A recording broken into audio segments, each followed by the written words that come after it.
a su programa Criterios. Hoy estamos con el eminente economista, profesor José Toro Hardy. Bienvenido, doctor. Muchas gracias y muchísimas gracias por la invitación. Gracias por haber aceptado la invitación. Usted, bueno, se conoce en el medio pues como una persona crítica, ¿no?, de todas las políticas que en este momento tiene el Estado venezolano. Sin duda. Hoy, ¿cómo le parece la situación en el país? Económica fundamentalmente. Bueno, y petrolera. Bueno, primero, en la economía la situación es gravísima.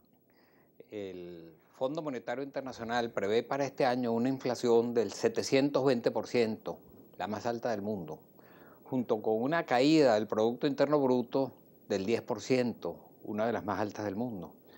Y eso lo resume el Fondo Monetario Internacional con una frase donde dice el peor desempeño económico del mundo. Claro, uno pudiera decir es que eso es la posición que tiene que mantener el fondo, pero lo que pasa es que también lo dice, por ejemplo, el Banco Mundial, que prevé una caída del 10,5% del Producto Interno Bruto. Estamos en una situación sumamente grave. Venezuela está transitando por unas condiciones en las cuales en un mismo año vamos a pasar de una hiperinflación. ¿Qué es hiperinflación? Hiperinflación es cuando hay más de 50% de inflación al mes. ¿Y en este momento tenemos? Bueno, según el Fondo Monetario Internacional, si vamos a cerrar en 720%, estamos en una clara situación de hiperinflación. ¿Qué papel juega entonces en este caso la industria petrolera dentro de la economía venezolana? Bueno, es que cerca del entre el 95 y el 97% de todos los dólares que le ingresan a Venezuela provienen del sector petrolero. Ahora, ¿cuál es la situación de la industria petrolera? Eso, en el día 12 de cada mes, la OPEP publica su informe mensual, el Monthly Oil Market Report.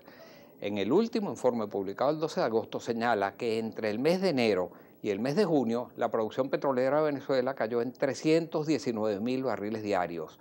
Una cifra sin precedentes. Eso nunca había ocurrido en la historia petrolera de Venezuela. Otros analistas señalan que la caída es mucho mayor que eso, porque esa es la cifra que el gobierno de Venezuela le reporta a la OPEP. Pero para el mes de julio, el informe de la OPEP lo que dice es que el gobierno de Venezuela no aportó cifras. Doctor, sin embargo, en el mismo cuadro de la OPEP, hay a continuación un cuadro donde dice informaciones suministradas por terceros. En esas informaciones señalan que la producción en Venezuela para el mes de julio alcanzó a 2.095.000 barriles diarios. Esa es la producción petrolera más baja que ha tenido Venezuela desde 1989. Pero ha habido, doctor, épocas de bonanza. Bueno, conocemos el caso de Carlos Andrés Pérez en la 1, que hubo una bonanza petrolera y también la hubo en este proceso en el año 2000. Pero sin embargo las consecuencias han sido las mismas, pues. No hemos sabido aprovechar esa bonanza petrolera. ¿A qué se debe eso? Yo le tengo mucho miedo a las bonanzas petroleras, porque las bonanzas petroleras lo que señalan es un fuerte aumento de los precios del petróleo. E inevitablemente después viene una fuerte caída de los precios del petróleo. Eso ocurrió con Carlos Andrés Pérez, eso ocurrió con el principio de Luis Herrera Campins, eso ocurrió sobre todo durante el gobierno del presidente Chávez. Pareciera que los venezolanos no aprendemos la lección.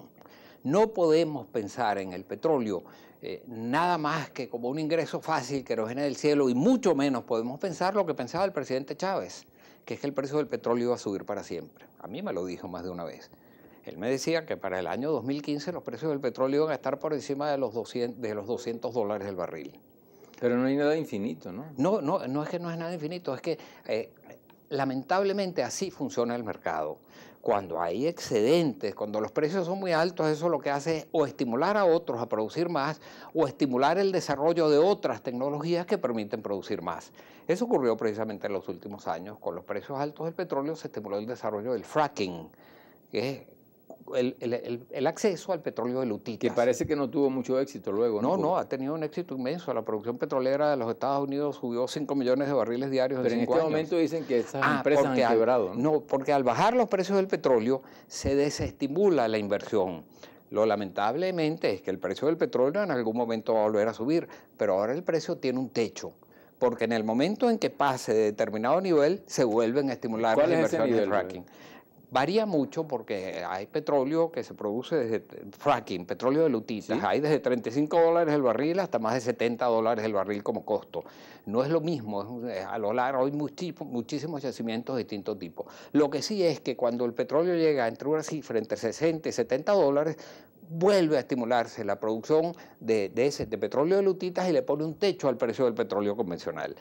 A eso es lo que estamos enfrentados en este momento en Venezuela. Pero doctor, también aquí tiene mucho que ver la política, pues, dentro de todo esto, ¿no? La diatriba política. Claro. En el año 2002 hubo un paro petrolero. ¿De qué manera afectó eso a la industria petrolera venezolana? Bueno, la destruyó. Pero no la destruyó el paro, la destruyó que despidieron a 20.000 trabajadores. Cada uno de esos trabajadores tenía en promedio 15 años trabajando para la industria petrolera, de manera que fueron 300.000 años de experiencia y conocimiento que se lanzaron al cesto de la basura. ¿Qué había que hacer? Supuestamente estaban ellos saboteando la industria petrolera. Bueno, yo lo oí personalmente, es más, tengo la grabación y está la orden, del presidente Chávez presentando su informe anual al Congreso, con su banda presidencial terciada y enfrente de todos los embajadores del país diciendo que él provocó el paro. Dice, eso era como una colina militar que había que tomar y por lo tanto yo tomé un pito y empecé, fulano de tal, y así fue despidiendo a la gerencia de PDVSA hasta provocar el paro. Pero él reconoció que él lo había provocado. Eso es lo que no había que hacer. ¿Qué considera usted? ¿Fue un acierto? ¿Fue un error? Desde el punto de vista político. La experiencia demuestra que fue un error pavoroso, porque el resultado es que se despidieron, se lanzaron a la calle 300.000 años de experiencia y conocimiento. La industria petrolera era una empresa, PDVSA era una empresa muy bien, había alcanzado altos niveles de productividad, había sido muy bien administrada, pero de repente perdió su misión y perdió su visión. ¿Cuál era la misión de PDVSA? Era tratar de producir petróleo, refinarlo, comercializarlo, exportarlo, y la política se detenía a las puertas de PDVSA. PDVSA trataba de darle al Estado, que era su único accionista, los mayores ingresos posibles vía impuestos sobre la renta, regalía y dividendos, y después el Estado, con esos recursos y a través de la aprobación de un presupuesto nacional, determinaba el gasto. No era PDVSA quien hacía el gasto más allá del gasto petrolero propiamente dicho, era el Estado. Pero eso cambió. PDVSA cambió de misión y empezó a hacer cosas que no le correspondían a la industria petrolera. Empezó a construir viviendas, empezó a hacer gasto en salud, empezó a desarrollar proyectos agrícolas, todos muy importantes. Lo que pasa es que eso no le correspondía a una empresa petrolera. El Estado hubiera podido hacerlo, pero al ponerlo en manos de una empresa petrolera que no estaba preparada para eso, la empresa perdió su misión. Pero y el personal de la empresa pasó de 40.000 personas y hoy en día se dice que está en el orden de 150.000 personas, no sé exactamente cuántos, he oído entre 120 y 170.000, por eso lo pongo en un promedio de 150.000, de manera que la productividad se vino al suelo. Claro, hay quien dice, bueno, que dado a la eficiencia que tenía el personal de PDVSA, pues era posible, pues, abocarse a otras actividades. Pero en definitiva, ¿cuál fue el resultado de toda esa cantidad de funciones que le dieron? No, pero ¿por qué tenía que ser PDVSA que se abocara a eso?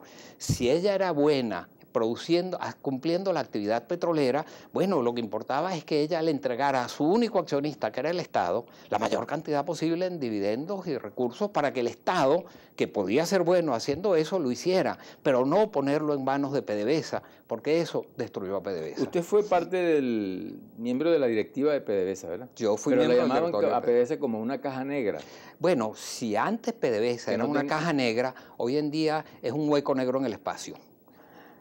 Porque aquella PDVSA que decían que era una caja negra estaba auditada primero por la Contraloría General de la República, después como formaba parte de la SEC, que estaba inscrita en el Securities and Exchange Commission, que es la Comisión de Valores de los Estados Unidos, porque para vender bonos como vendíamos en los Estados Unidos, no acciones, pero sí bonos, teníamos que estar auditados, estábamos auditados por ellos.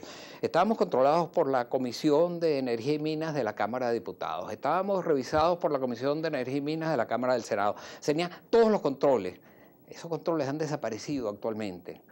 Y ese aumento de los controles, en momentos en que se multiplicaron los ingresos porque subieron los precios, dieron lugar a una corrupción brutal en PDVSA. Doctor, tenemos una sección que es que nos dice la gente desde la calle. Vamos a escuchar su pregunta y nos la responde después del corte comercial. Qué bueno, qué bueno. A la fecha, representantes del Ejecutivo venezolano plantean una banda de precios para el barril de petróleo entre los 70 y los 100 dólares. ¿Consideran que esta propuesta es viable y, de serlo, cuál creen que es el precio razonable para la venta de un barril de petróleo?